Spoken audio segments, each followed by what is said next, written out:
এই ভিডিওতে আমরা আজ ৩২,০০০ প্রাইমারি শিক্ষক বাতিল মামলার পরিষ্কার আপডেটটা নিয়ে নেব এবং খুবই গুরুত্বপূর্ণ বিষয় নিয়ে আলোচনা হবে এই ভিডিওতে।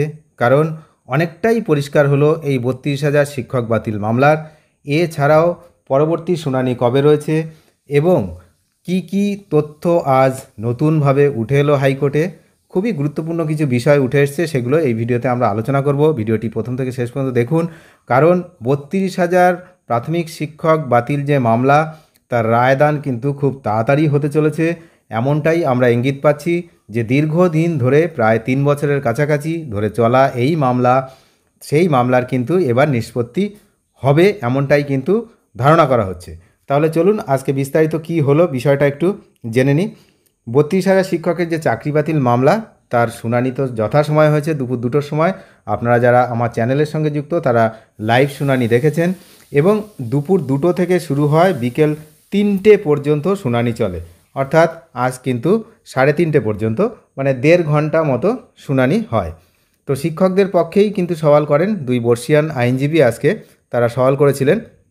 তো শুনানির শুরুতেই বিচারপতি পশ্চিমবঙ্গের সর্বব্যাপী দুর্নীতি ও কেলেঙ্কারি নিয়ে উদ্বেগ প্রকাশ করেন, যেমনটা বিচারপতিরা আগেও কিন্তু করেছিলেন, যে সমস্ত কিছু জানা সত্ত্বেও সব কিছু হয়েছে, কেলেঙ্কারি হয়েছে, টাকার লেনদেন হয়েছে, কিন্তু তার ঠিকঠাক উপযুক্ত প্রমাণ এখনও আদালতের কাছে এসে পৌঁছায়নি।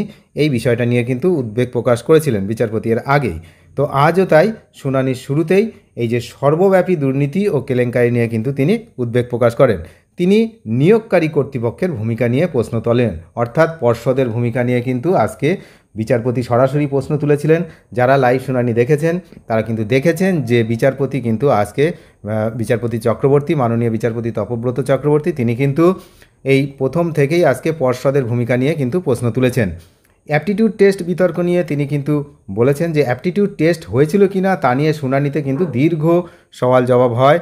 শিক্ষকদের আইনজীবী দাবি করেন যে অ্যাপটিটিউড টেস্ট নেওয়া হয়েছিল। আজকে বলে রাখি প্রথমেই, বিশেষত উত্তর দিনাজপুর থেকে কিছু একটা রিট পিটিশন হয়েছিল, উত্তর দিনাজপুরের কিছু ক্যান্ডিডেট সঙ্গে তাদের আইনজীবী, তারাই কিন্তু আজ আদালতে প্রথমে তাদের সওয়াল করেন।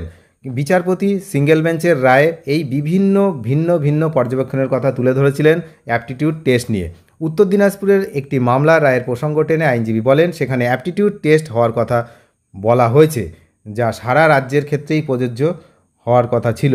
যেখানে উত্তর দিনাজপুরে হয়েছে সেখানে অন্য অন্য জায়গাতেও হওয়ার উচিত ছিল, এমনটাই কিন্তু বিচারপতি মন্তব্য করেছেন। শিক্ষকদের যে আদালতে উপস্থিতি, সেটা কিন্তু আমি একদম নিজের চোখে দেখেছি, এবং যারা আপনারা লাইভ শুনানি দেখেছেন তারা দেখেছেন যে আজ কিন্তু শিক্ষকদের উপরে ক্ষোভ উগরে দিয়েছেন মাননীয় বিচারপতি তপব্রত চক্রবর্তী। তিনি বলেছেন আজকে কী বার, আজকে হচ্ছে শুক্রবার, সুতরাং আজকে ওয়ার্কিং ডে। তাহলে ওয়ার্কিং ডেতে আপনারা স্কুলে না গিয়ে আপনারা আদালতে এসছেন যে দেখতে যে আপনার চাকরি থাকলো কি থাকলো না। তো আজকে তো রায়দান হবে না, আজকে তো রায়দান আমরা করব না। তাহলে আপনাদের এই স্কুল বন্ধ করে এখানে এসে আদালতে উপস্থিত থাকার কারণটা কি? এবং তাদের যে আইনজীবী, তার আইনজীবীকে কঠোরভাবে তিনি প্রশ্ন করেছেন, আপনার ক্লায়েন্টদের যে আজকে ডিউটি ছিল না, তাদের কি স্কুলে পড়ানোর কোনো ছিল না, আজকে তাদের ডিউটি ছিল না? এইভাবে আমাদের ওয়েস্ট বেঙ্গলের ছেলে মেয়েদেরকে ক্ষতি করছেন আপনারা। আপনাদের নিজেদের কাজ বাদ দিয়ে আপনারা আদালতে এসছেন চাকরিটা থাকলো কি থাকলো না সেটা দেখার জন্য। শুক্রবার কিসের ছুটি? কোনো তো ছুটি নেই। তাহলে আদালতে সবাইকে কেন আসতে হবে স্কুল বন্ধ করে? এই বিষয়টাতে কিন্তু বীভৎস রেগে গেছেন বিচারপতি এবং প্রচণ্ড ক্ষোভ উগরে দিয়েছেন ওই উত্তর দিনাজপুরের কিছু ক্যান্ডিডেট, যারা প্রাইমারি টিচার, যারা রিট পিটিশন দাখিল করেছিলেন, তারা কিন্তু আদালতে উপস্থিত ছিলেন। তাদেরকে দেখেই বিচারপতি তেলে বেগুনে জ্বলে ওঠেন যে শুক্রবার কাজের দিন স্কুল বন্ধ করে এখানে এসে আদালতের সওয়াল জবাবে তাদের আসার কি দরকার? মানে আজকেই তো রায়দান হচ্ছে না, যে চাকরিটা থাকলো কি থাকলো না সেটা দেখাই জরুরি, আর স্কুলে যাওয়া আর মাইনে নেওয়াটাই জরুরি। বাচ্চাদের ভবিষ্যৎ নিয়ে ভাবার কোনো কারণ নেই। এই সমস্ত কথা কিন্তু আজকে উনি বলেছেন। এটা খুবই গুরুত্বপূর্ণ বিষয়, ঠিক আছে? তো শিক্ষকরা মানে চাকরিহারা শিক্ষকদের আদালতে উপস্থিত নিয়ে বিচারপতি অসন্তোষ প্রকাশ করেন।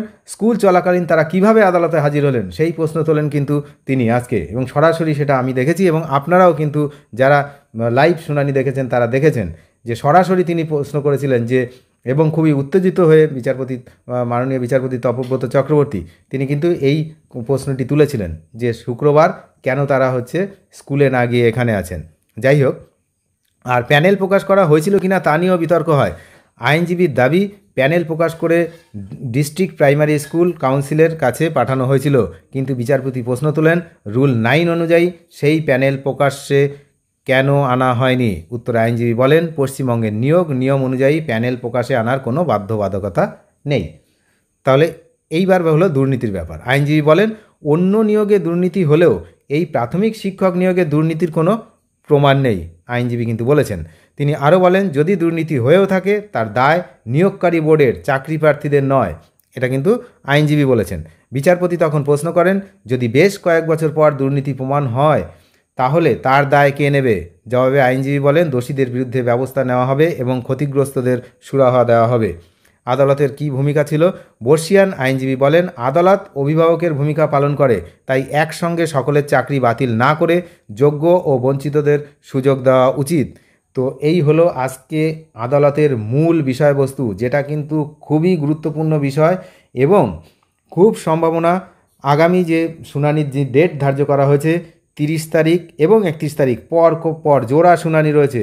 এই চলতি মাসের 30 তারিখ এবং 31 তারিখ, 30শে জুলাই আর 31শে জুলাই 2025, এই দুদিন জোড়া শুনানি রয়েছে আদালতে এবং ওই দিনই মামলার রায় ঘোষণা হতে পারে বলেই কিন্তু মনে করা হচ্ছে। তার কারণ মাননীয় বিচারপতি আজকে কিন্তু যথেষ্ট ক্রুদ্ধ হয়েছেন বিষয়টা নিয়ে এবং তিনি বারবার প্রশ্ন করেছেন এই সমস্ত বিষয় নিয়ে, অ্যাপটিটিউড টেস্ট এবং এই দুর্নীতি এবং সবচেয়ে বড় বিষয় যে আদালতে শিক্ষকদের উপস্থিতি, আদালতে শুক্রবার শিক্ষকদের উপস্থিতি অর্থাৎ কাজের দিনে, যেদিন যদিও তাদের উপস্থিত থাকতে হলে কাজের দিনেই আসতে হবে, তার কারণ আদালত তো কাজের দিনেই খোলা থাকে। কিন্তু মাননীয় বিচারপতির মেন যে প্রশ্ন ছিল যে আদালতে রিট পিটিশন দাখিল হয়েছে, সেখানে তাদের আইনজীবী রয়েছেন, তিনি সওয়াল করবেন তাদের হয়ে, সেখানে তাদের উপস্থিতি থাকাটা কিন্তু খুব একটা জরুরি বলে তিনি মনে করেননি এবং উপস্থিত ছিলেন বলে সেই সমস্ত শিক্ষকদের উপরে কিন্তু ক্ষোভ উগরে দিয়েছেন। তিনি যে দুটো পয়েন্ট মেনলি বলেছেন যে স্কুলে যাওয়া আর টাকা মাইনে নেওয়া, এটাই তাদের লক্ষ্য। যে ওয়েস্ট বেঙ্গলের যে ছেলে মেয়েদের ক্ষতি হচ্ছে পড়াশোনার, যে পড়াশোনার দিনটা পড়াশোনা বন্ধ করে আদালতে আসা, সেই দিকটা তারা কেন ভাবলো না? তো অনেক ধন্যবাদ শেষ পর্যন্ত দেখার জন্য।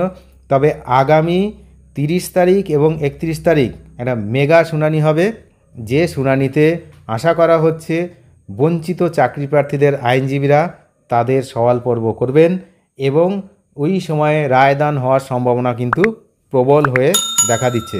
এখন দেখা যাক যে 30 তারিখ এবং 31 তারিখ জুলাই 2025 কি হয়, সেদিকে তো আমরা সকলেই নজর রাখবো। আমরা তো লাইভ নজর রাখছি, আপনারাও নজর রাখুন। যারা চ্যানেলে নতুন তারা অবশ্যই চ্যানেলটিকে সাবস্ক্রাইব করে সঙ্গে থাকবেন। ধন্যবাদ।